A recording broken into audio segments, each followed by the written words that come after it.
Nobody on that showroom floor is ever going to tell you this. The feature you pay the most money for is the very first thing that breaks. That shiny $2,000 French door fridge, done in just 5 years. Consumer Reports dug through data on nearly 71,000 units and found that today's fridges break down 40% more than they did 15 years ago. So just think about that for a second. The first thing that hit me when I heard that number was, why do we miss such a huge weakness when we make such a big purchase? So which features are quietly draining your wallet? Which 3 brands do repair techs still trust with their eyes closed? And what is that one rule that could save you $3,000? It's all coming. But first, lock one picture into your head. A smart fridge packed with features is really a giant mansion with way too many windows. On the tour, every single window dazzles you. But every window is a new hole for the cold to leak out, and a new door for the repair bill to walk in. One question kept nagging at me. How many years does a fridge actually last these days? Straight answer, most new models don't even make it past 7 years in one piece. But here's the truly scary part. Fridges from the 80s happily ran for 20 to 30 years. Now let me talk about you. If you're about to buy a fridge this month, or you just dropped $2,000 on a model with a touchscreen and an ice maker, then this is for you. Because your odds of hitting a major repair within 5 years are about 1 in 3. That repair runs from $500 to $1,400. And a lot of the time, the repair isn't even worth it. So you eat the loss and buy another one. Now a doubt creeps in. Should you fix the fridge or just buy a new one? The math is brutal. When a sealed compressor dies, the cost is almost half the price of the whole fridge. But here's the disturbing part. Your local repair guy often can't even open up that compressor. So what actually happened here? Why did your dad's and uncle's fridges run for ages, while today's ones start dying so fast? Back in the 80s and 90s, a good fridge easily ran for 20 years. Plenty of them lasted 30 years too. Then 3 things changed, and all 3 made your fridge weaker. 1. The compressor. The old reciprocating compressor was simple, proven, and fixable. Then the companies chased efficiency ratings and brought in the linear compressor. The government's Energy Star program wanted to rein in electricity waste, but the companies bought that at the cost of reliability. On paper, it pulls less power, but in real life, it fails at a much higher rate. When a sealed compressor dies, first you'll hear the fridge droning on and on, then suddenly it goes silent. You're not swapping one part, you're replacing the entire cooling system, $800 to $1,400. 2. The electronics. A 90s fridge had 2 or 3 electronic parts at most. Today's model is packed with a control board, sensors, a Wi-Fi module, and a touchscreen. Every part is one more window, one more failure point. Models with smart features break down about 2.5 times more often than plain ones. Now you might wonder, is a smart fridge really even worth buying? Honestly, except for a couple of models, most of them just aren't worth the price and the hassle. But here's the real gut punch. Once that big touchscreen breaks, fixing it costs as much as a whole new basic fridge. 3. The ice maker. This is the single biggest headache in today's fridges. By this point, you might think, okay, I've got it. Just buy a fridge with fewer features and the trouble is over. But hold on a second. The real game is just starting, because now I'm going to name exactly which features and which brands will make you cry the most. Everybody's got one question. Do you really even need that ice maker in the fridge? Clean numbers. Out of every 100 fridge service calls, 60 are about the ice maker and water dispenser. But here's the disturbing part. This one feature eats up your grocery space and actually warms the fridge up instead. Open the milk and hold it to your nose, sour smell. So let's start that countdown. 5 features where paying extra means shooting yourself in the foot. Number 5, the door and door panel. Looks great, fun to open. But that extra plastic wall inside traps the cold. and slowly warms the fridge up. Number 4, the curved spill-proof glass shelf. Sounds thoughtful, but the truth is, you can't put anything on that curved part, so the whole space is wasted. Your big pot, your gallon of milk, none of it sits right.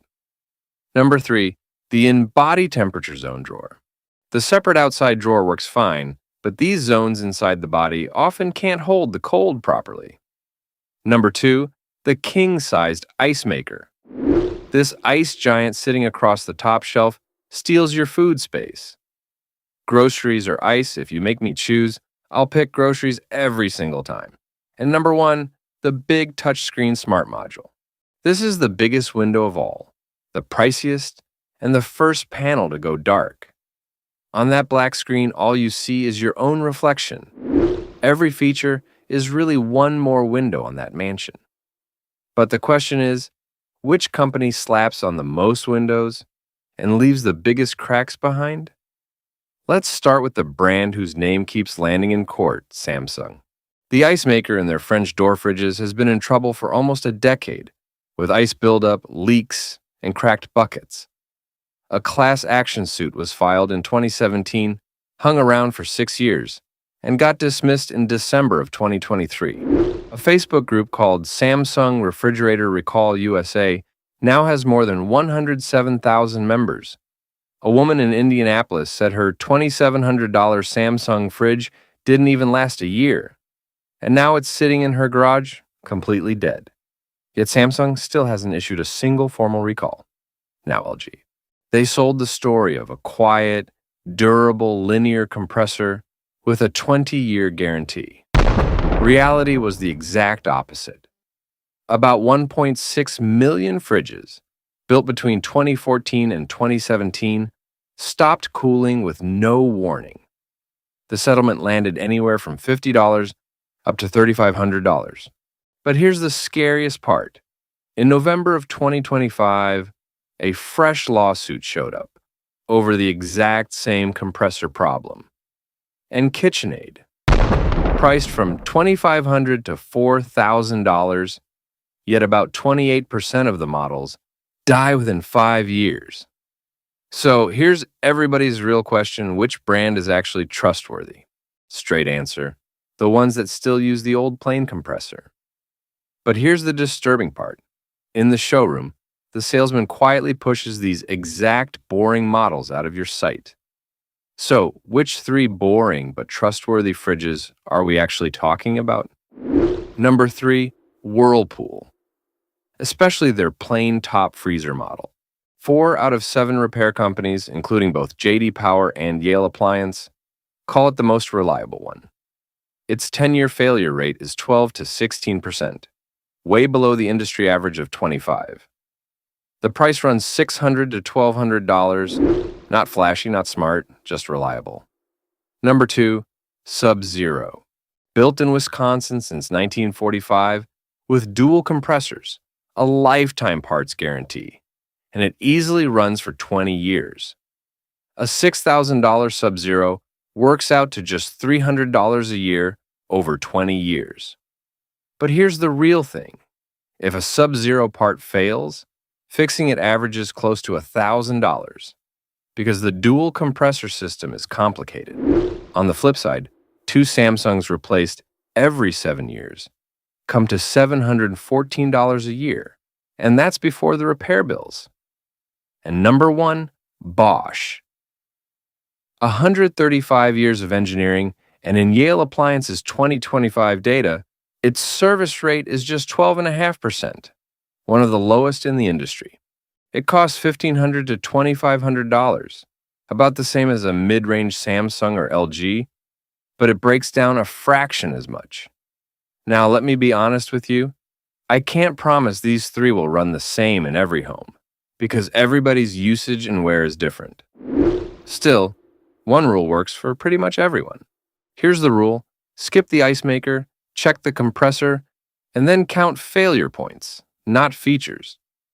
Just because a fridge has a touchscreen, an ice maker, and a smart module all together, don't think it's a premium product. It's really a premium number of failure points. Remember that mansion? The more windows there are, the more holes for the cold to escape, and the more doors for the bills to walk in. So the simple fridge is the real smart fridge. No, not exactly smart. I should say it's the smartest buy you can make. When you walk into a Costco showroom and see those shiny panels, don't get fooled. The one that's still running 15 years later is the real winner. Now you know the truth that no salesman is ever going to tell you.